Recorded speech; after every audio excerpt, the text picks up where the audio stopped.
Hmm.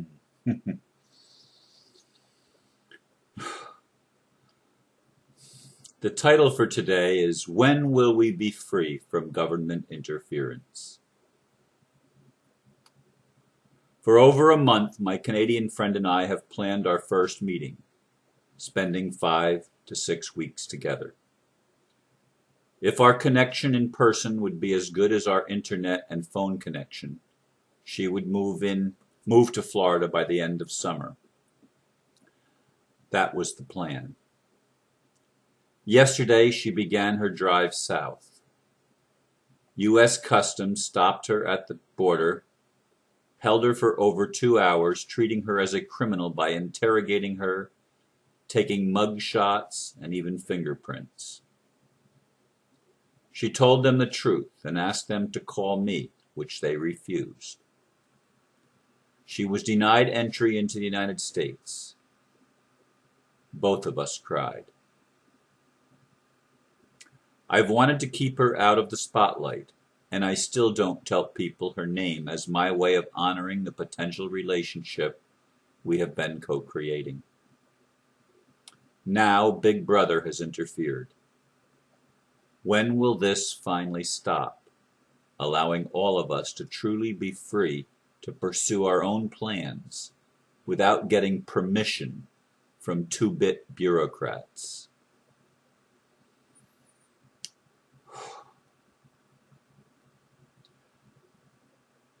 Yesterday I asked for prayers, and I have been visualizing having her in the house, been preparing the house for her arrival, even emptying out a closet for her back to the way it was when I first moved here, when I had actually someone living with me. They had the master bedroom closet, and I took the closet, which is right behind me here, in the office space, which used to be the master bedroom of the house before they did the addition. Anyway,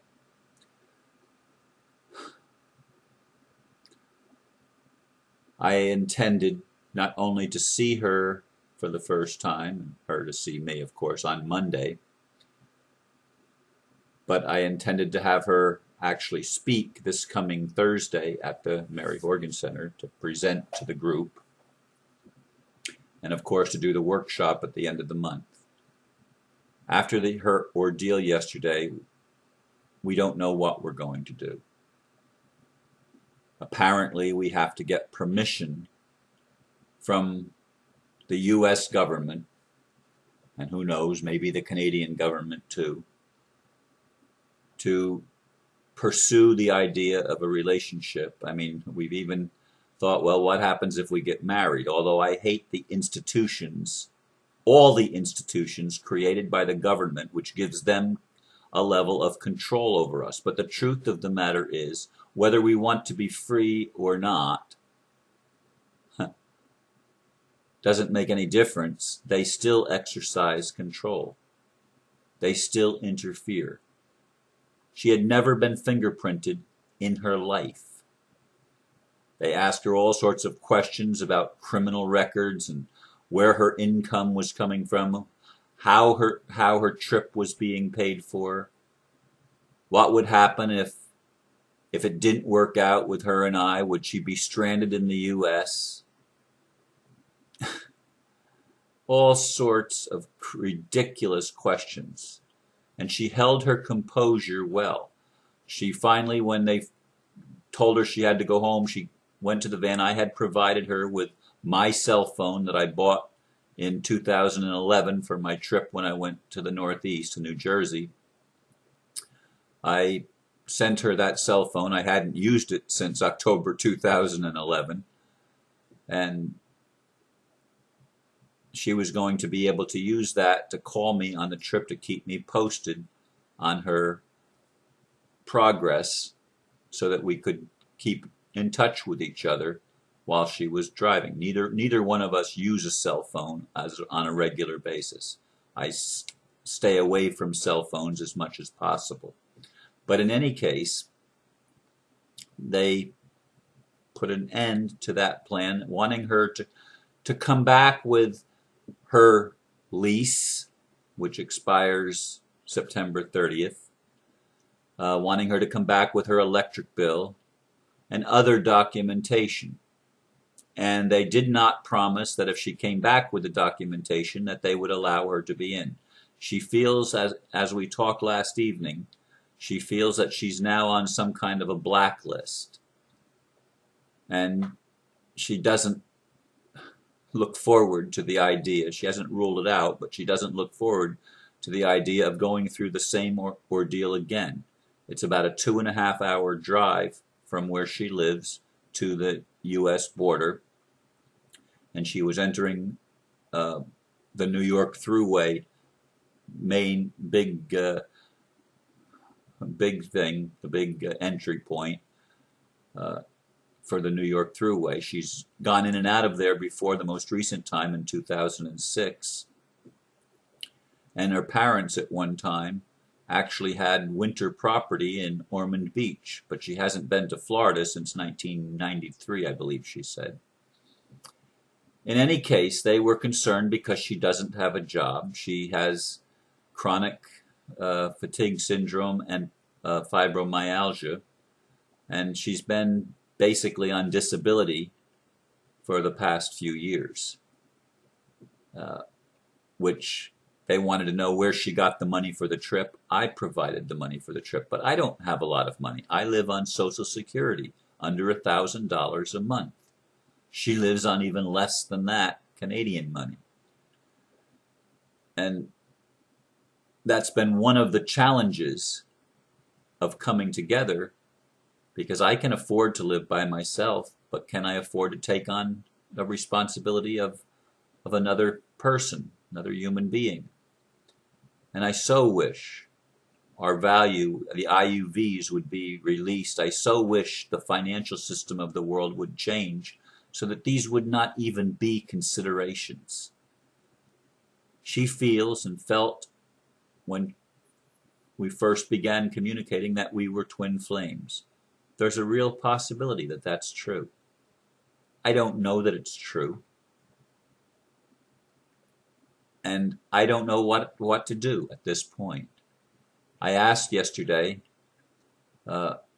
for donations. Now, those of you that have been listening know that I've only twice before ever asked for donations. Twice in 2.5 years of doing these things, because I don't want it to be about money. It's not about money to me. But my thought was, well, maybe I can buy her a round-trip ticket where she has a return trip already planned in the itinerary, and thought that might make it easier for her to come and visit me, although the problem is her cat.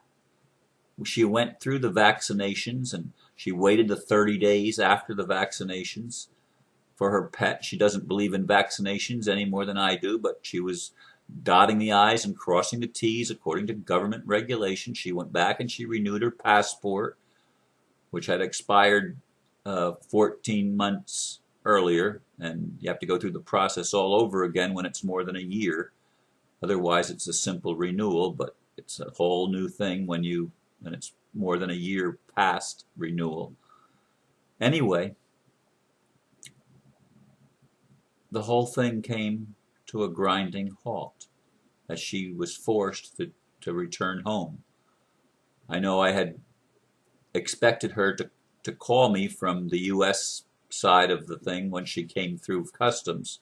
She was to stop and call me, and I expected that call sometime between 11 and 11:30. And when I didn't hear from her by 1 o'clock, 1:15, I called her. And about 1:45, she called me. She'd been held up in customs all that time, waiting for them to make the decision. And she said at first the man that waited on her seemed like he was going to let her go. And then some woman came and, was a real bitch, asking her more questions. And she said the room was like the room she was in. They had hard steel chairs, and they were cold, and it was cold in the room. It was like a prison. I mean, they treat people like prisoners, and it's sad. It's so sad. And she said she kept smiling.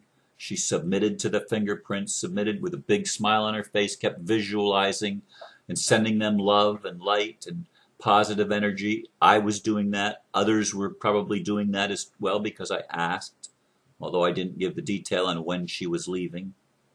But she feels she's on some kind of a blacklist now. I don't know what to do. I honestly don't know what to do at this point. Her computer just happened the day before yesterday to crash. It had been showing signs of crashing. There had been problems with it. It's an old XP computer. And she doesn't have it. She doesn't watch TV. She lives on the computer like many of us do. Our connection with the world is on the computer. And I'd love to just be able to just buy her a new computer. What can I say? What can I say? I don't know what to say. For the last over a month that we've been planning this, I've done my best to keep out of this, even though it's been so much in the forefront of my mind and of my thoughts and of my feelings. I've been trying to keep that private to the best of my ability. And I'm not a private person. I'm a very open person. It's hard for me to keep things private. It's hard. It's not the way I normally do things. But as my friend Aristo says, a relationship is, when it's new, it's like planting a seed, and it needs protection from the sunlight, from the direct light of the sun. It needs some privacy, especially in the early stages. And he and I actually talked about that before we did our last video together. How important it is to allow that seed to properly germinate and begin to sprout. And that's what this whole trip was about. It was about allowing our relationship to sprout. As I said, I've not revealed her name. There's like 3 people in the world that know her name. My son, my daughter, my closest friends. Margie knows the name because of a correspondence that we had in regard to the workshop. And Norma knows her name. And one other person knows her name, who figured it out by herself, as far as I know. I was surprised. But in any case, I've done my best to keep it private. And if any of you have suggestions or ideas, or would like to help in any way to help us be able to get together, somebody says somebody wrote me, one of my friends wrote me, remember, Ron, it's all good. And sometimes roadblocks or detours have meaning. I still don't see the meaning yet. And so I'm asking God for guidance. I'm asking for direction. I'm asking that if this is meant to be, which we believed it was, that we are shown the way to make it happen. I don't know what that way is. There is no immediate plan for her to make a return attempt. She doesn't even have a computer to be able to print some of the documents that she needs. And actually her printer stopped working some time ago. So I don't know what the answer is. I mean, I had arranged for things here so that she could, we were going to work on their computer issues when she got here to make sure she, at least, I mean, I have 4 computers and one of them is an old XP, but it still works as far as I know. I don't use it. I haven't used it in months, but it sits here and it still as far as I know, it still works. So in any case, I'm asking for guidance from Spirit, and if any of you carry that guidance and have some suggestions or offers to help in any way, please let me know. Right now, our only communication, she and I can only communicate by telephone because, as I said, her computer finally gave up the ghost the day before she was ready to leave.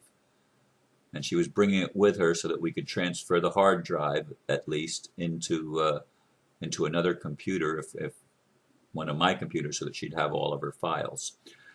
That's the situation, and I'm sharing it with you, and I would really like to get to the place for not just for she and I, but for all of us, that we get to the place where we could really be free, and where government would stop feeling like it has the right to dictate our personal and private lives and interfere in our individual plans. I mean, this is ridiculous. It's insane, and it needs to stop. That's all I'm going to share for now. Thank you for listening. Thank you for your help. Namaste.